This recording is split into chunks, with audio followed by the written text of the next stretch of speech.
منافقەکان کەسانێکن هەمیشە و هەموو کات لە سەنگەردان بۆ ئەهلی ئیمان و ئیسلام. بەتایبەت کاتێک دەبینی لە نێو کۆمەڵگادا کاتێک بانخوازێک مامۆستایەکی ئاینی پێی هەڵ دەخڵیسکێت تووشی تاوانێک و گوناهێک دەبێ ئیتر بازاڕەکە دەبێتە بازاڕی منافقان. چی دەکەن؟ ئیسلام بەهۆی ئەو کەسەوە ناشرین دەکەن و هەروەها هەرچیەکی مسلمانە هەمووی دەخەنە نێو یەک تای تەرازووەوە، هەموو مسلمانان بە یەک چاو سەیر دەکەن. ئیتر بەوەشەوە ناوەستن بێڕێزی و سوکایەتی و گاڵتەجاڕی دەکەن بە دروشمەکانی دینەوە، گاڵتەجاڕی دەکەن بە قورئان، بە فەرمودا، بە مینبەر، بە میحراب، گاڵتەجاڕی دەکەن بە ڕیش، سوکایەتی دەکەن بە ڕیش و بە سنەتە بەرزەکانی پێغەمبەری خاتەم صلی الله عليه وسلم. وەک ئێستا دەبینی خەڵکێک هێندێ دروشم و دەستەواژەی دین بە گاڵتەجاڕی دەگرێت لە سۆشیال میدیایە، بە قەشمەری و بە بێڕێزی سەیری دەکە و دەینووسێ وەک جەزاک الله خەیڕا وبارك الله فيك، سوکایەتی پێ دەکا بەبێ ئەوەی بزانێت کە کەوتۆتە نێو کوفرەوە و کوفریشی بەسەردا دەدەچێت ئەگەر سوکایەتی بکات بە هەر بەشێک لە بەشەکانی دینەوە.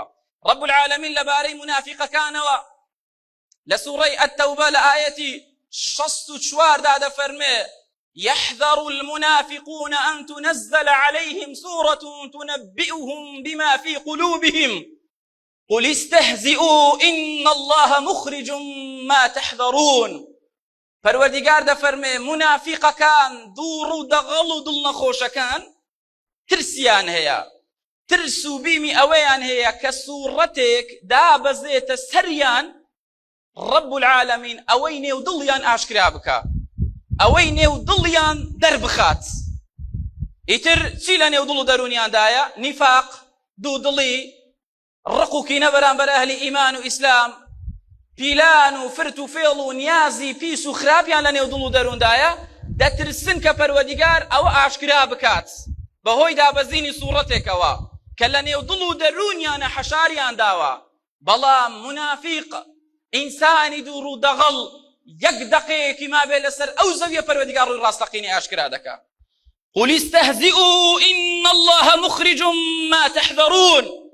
ئەی پێغەمبەر صلی الله عليه وسلم پێیان بڵێ گاڵتە بکەن، بە دڵی خۆتان گاڵتە بکەن بە قورئان، بە پێغەمبەر صلی الله عليه وسلم، بە پیرۆزیەکان، بە سنەتەکانی پێغەمبەر صلی الله عليه وسلم، بە ئەهلی ئیمان و ئیسلام. ئەڵڵای بەرز و بڵند دەرخەر و دەرهێنەری ئەوەیە کەوا حەشارتاندا و شاردووتانەتەوە لە نێو دڵ و دەروونتانە کە ترستان هەیە ئاشکرا بێ. بێگومان پەروەردیگار ئاشکرای دەکا. جا کەسێک بۆ هەیە بپرسێ بڵێ باشە جاخۆ منافقەکان باوەڕیان بەوە نیە کە قورئان دابەزێتە سەر دڵی پێغەمبەر صلی الله عليه وسلم، چۆن ترسیان هەیە لە ئەوەی کەوا سوورەتێک دابەزێتە سەر پێغەمبەر صلی الله عليه وسلم لەبارەی منافقەکانەوە ئەوەی نێو دڵیان ئاشکرا بکە؟ گومان لەوە دانیە واتاکەی ئەوەیە کە منافقەکان لە نێو خۆیانە دادەنیشتن بە گاڵتەجاڕی کاتێکێکی قسەیەکی دەکرد، سوکایەتی بە پیرۆزیەک دەکرد، ئەوەکەی کە پێی دەگو وامەڵێ خۆت بێدەن کە نەوەکو سوورەتێک دابەزێتە سەرمان بە پێکەنین و بە گاڵتەجاڕیوە. قل استهزئوا إن الله مخرج ما تحذرون. گاڵتە بکەن بە کەیفی خۆتان، ئەڵڵا ئەوەی نێو سینەکانتان دەردەخە و ئاشکرای دەکە کە ترستان لێ هەبوو ئاشکرا بێ. و هەروەها منافقەکان هەمیشە و هەموو کات یەقین و دڵنیاییان نییە لە ئەوەی کە ئەوە وەحی نەبێ بۆ پێغەمبەر صلی الله عليه وسلم، بەڵکو هەمیشە و هەموو کات لە شک و گومان دەژین. گومانی ئەوەشیان هەیە دەڵێن لەواشی ئەوە ڕاست بێ کە دابەزیوەتە سەر دڵی پێغەمبەر صلی الله عليه وسلم، چونکە بەڕاستی کوفر و بێدینی و شرک ئیلحاد هیچ کاتێک هەرگیزا و هەرگیز یەقین و دڵنیایی بۆ مرۆڤ دروست ناکە. ئەوەی کەوا دڵنیایی و یەقین بۆ مرۆڤ دروست دەکە بریتە لە ئیمان. بۆ؟ چونکە ئیمان پشت ئەستورە بە وەحیەکەی ئەڵڵا، بە عیلم، بە عەقڵی ساغ و سەلیم و بە فیترەت و سروشتی پاکە پەروەردیگار مرۆڤی لەسەر سروشتاندووە. بەڵام کوفر و شرک و بێدینی و ئیلحاد پشت ئەستور نییە بە هیچ یەشێک لەوانەی کەوا باسمان کرد.